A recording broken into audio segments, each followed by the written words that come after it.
झारखंड में राजनीतिक गहमागहमी के बीच शिक्षा मंत्री जगन्नाथ महतो ने बीजेपी पर बड़ा हमला बोला। उन्होंने बीजेपी पर आदिवासी और मूलवासी विरोधी होने का आरोप लगाया। उन्होंने कहा कि बीजेपी राज्य सरकार को अस्थिर करना चाहती है, लेकिन बीजेपी के मंसूबे को पूरा नहीं होने देंगे। विकल्प के बारे में पूछे गए सवाल पर उन्होंने कहा कि अभी फाइनल रिजल्ट नहीं आया है, आने का इंतजार है, इसलिए बैठकों का दौर जारी है। उन्होंने कहा कि हेमंत सोरेन मुख्यमंत्री हैं और हेमंत सोरेन ही मुख्यमंत्री रहेंगे। यूपीए के एकजुट होने के सवाल पर उन्होंने कहा कि यूपीए पूरी तरह से एकजुट है। झारखंड के मुख्यमंत्री हेमंत सोरेन पर भाजपा के पूर्व सांसद रविंद्र राय ने संवैधानिक शक्तियों के दुरुपयोग का आरोप लगाया है। उन्होंने कहा कि हेमंत सोरेन ने अपने परिवार को संपन्न बनाने की कोशिश की है। ऐसे में नैतिकता के आधार पर हेमंत सोरेन को अविलंब इस्तीफा दे देना चाहिए और आने वाले अगले चुनाव तक उन्हें सत्ता से दूर रहना चाहिए। उन्होंने पूरी कैबिनेट से इस्तीफे की मांग की है। बोकारो में शिक्षा विभाग की पोल खोलने वाली तस्वीर सामने आई है। मामला 9 प्राथमिक विद्यालय एलएच का है। यहाँ सरकारी विद्यालय में पढ़ने वाले बच्चे को न तो राज्य के मुख्यमंत्री का नाम पता है और न ही राज्य के शिक्षा मंत्री का।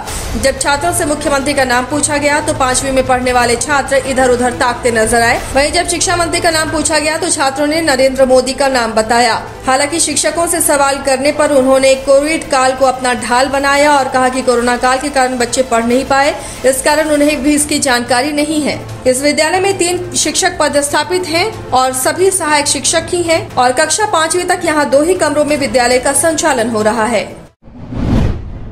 पत्थर खदानों के लीज अवधि समाप्त होने पर रांची से जियोलॉजिकल की टीम पाकुड़ पहुंची। जानकारी के मुताबिक कुल 39 पत्थर खदानों की लीज अवधि समाप्त हुई है। ऐसे में इन सभी पत्थर खदानों की मापी कराई जाएगी, जिससे ये पता चल जाएगा कि जितना पत्थर उत्खनन के लिए लीज प्रदान किया गया था उससे ज्यादा पत्थर उत्खनन तो नहीं किया गया। ऐसे में जियोलॉजिकल विभाग के 3-4 सदस्यों की टीम ने सैटेलाइट जीपीएस के माध्यम से पत्थर खदानों की जाँच की। 1 महीने से झरिया के चौथाई कुल्ही में बिजली नहीं रहने से लोगों में बिजली विभाग के प्रति आक्रोश देखा गया। आक्रोशित लोगों ने झरिया बिजली कार्यालय पहुंचकर बिजली विभाग के खिलाफ नारेबाजी की। आंदोलनकारियों के पहुंचने से पहले ही बिजली कर्मचारी कार्यालय बंद कर फरार हो गए। उपभोक्ताओं ने कहा कि बार-बार ट्रांसफार्मर जल रहा है। बिजली विभाग के अधिकारियों को कई बार समस्याओं से अवगत कराया गया, लेकिन उसके बाद भी समस्या का समाधान नहीं हो पाया। लगातार बिजली नहीं रहने की वजह से लोग बूंद बूंद पानी के लिए भी तरस रहे हैं। गढ़वा में भारतीय कम्युनिस्ट पार्टी के जिला सम्मेलन का शुभारंभ खलील खलीफा ने किया। भारतीय कम्युनिस्ट पार्टी के राज्य कार्यकारिणी सदस्य सह गढ़वा जिला प्रभारी रुचिर कुमार तिवारी के साथ सभी ने शहीद बेदी पर पुष्प अर्पित किया।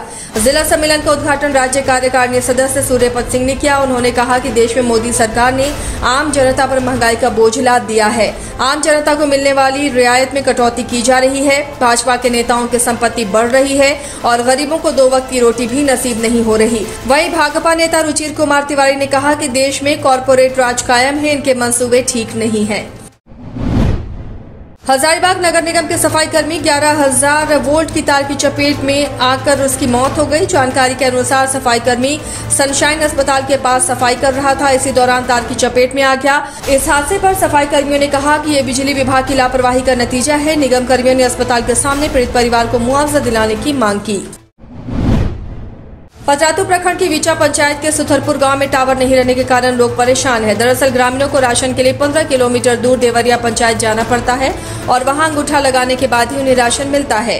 बूढ़ी महिला, स्कूली बच्चे और छोटे छोटे बच्चों को गोद में लेकर महिलाएं 15 किलोमीटर का सफर तय करती हैं ताकि वो अपने बच्चों का पेट भर सकें, लेकिन इस बात की चिंता किसी भी प्रतिनिधि को नहीं है।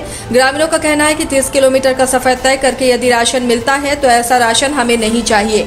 अंगूठा लगाने के समय पत्थर रखकर वजन किया जाता है, जो सही वजन नहीं होता। उनका आरोप है कि ग्रामीणों का हक मारा जा रहा है। गांव में 400 राशन कार्डधारी हैं। लोगों को अंगूठा लगाने के लिए 2 दिन का समय लगता है, तब उन्हें राशन मिल पाता है। ग्रामीणों की मांग है कि उनकी परेशानी को दूर किया जाए।